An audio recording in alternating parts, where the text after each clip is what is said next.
Assalamualaikum warahmatullahi wabarakatuh. Hello everyone, good morning. It is an honor to be here today to discuss a topic that resonates deeply with many of us: education. Often hailed as the key to a better future, education is expected to unlock opportunities, empower individuals, and drive progress.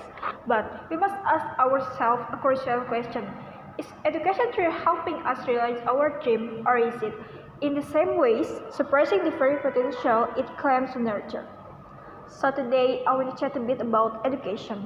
Yep, education, they should call K to the future. But let me ask you something. Is education really helping us realize our dreams, or could be holding back for our true potential? So let's talk about this together.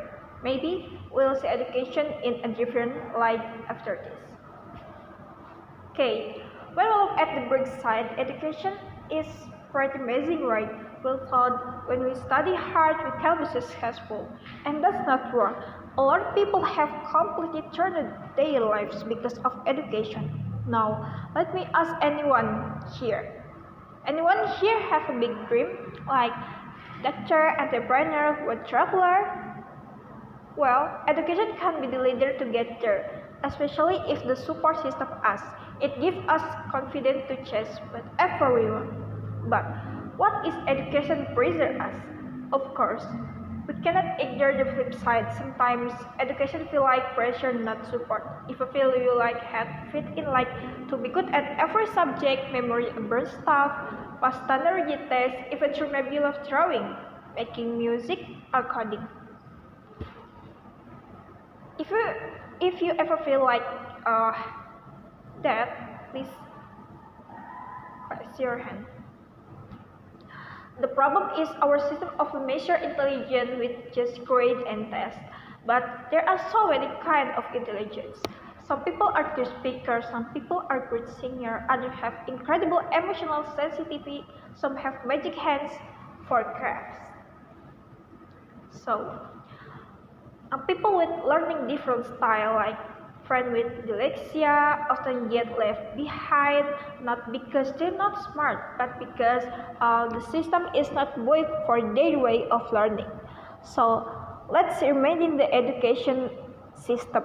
So what should we do to make education support everyone? Well, the key is making flexible, personalized, and student-focused.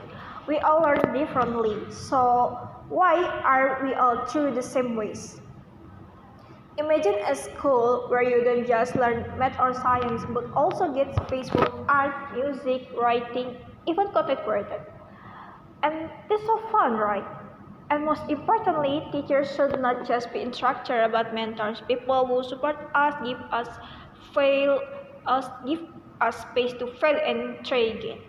That's how real learning happens. Moreover, education cultivates critical thinking skills necessary to navigate an increasingly complex world. In the past century, education has led to breakthrough in medicine, technology, and social science.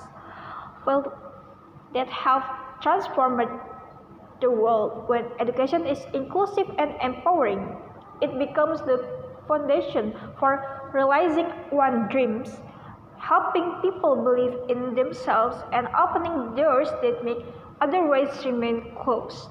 So, well, education can totally be a bright to a better future, but it can also become a wall if it's too rigid. Our challenge today is to imagine education, not a system of control, but a space of freedom, a space where every student is encouraged to grow in their own direction, and where dreams are supported by expectations.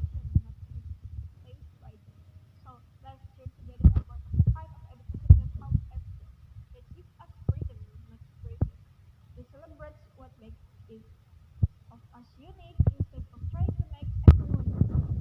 Assalamualaikum warahmatullahi wabarakatuh.